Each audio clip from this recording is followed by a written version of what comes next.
এই মুহূর্তে সবথেকে বড় খবর রীতিমতন আপনারা জানেন সোশ্যাল মিডিয়ায় যে সামনে বিধানসভা ভোট 2026-এ এখন বাংলার জনগণ সংখ্যালঘু মানুষ এখন 2026-এ নওশাদকে মুখ্যমন্ত্রী হিসাবে দেখতে চাইছে কিছু বাংলা সংখ্যালঘু মানুষ।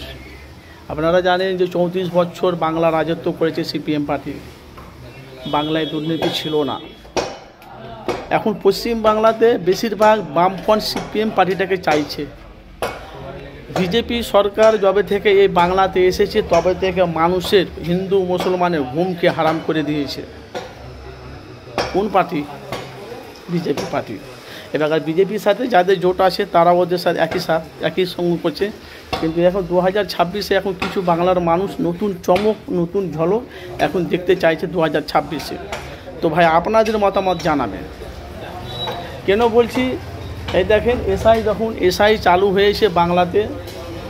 নরেন্দ্র মোদী আপনারা জানেন সব করতে বেশিরভাগ মুসলমানকে টার্গেট করছে।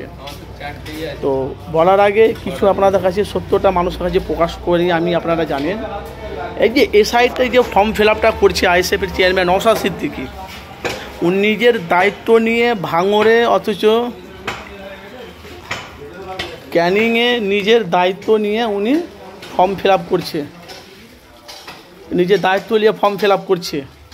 যে ভুলটা যেন আর এটাও বলে দিয়েছে আব্বাস সিদ্দিকী নওশাদকে, তো একটা ভোটার যদি বাতিল হয় তুই সুপ্রিম কোর্টে কেস করবি, যা টাকা লাগে আমি দেবো। আপনারা জানেন যে আব্বাস সিদ্দিকী একটা ডাকে বাংলার মানুষ ঝরে হয়ে যায়, আপনারা জানেন। আর নওশাদ সিদ্দিকী ভাই আপনারা জানেন যে এখন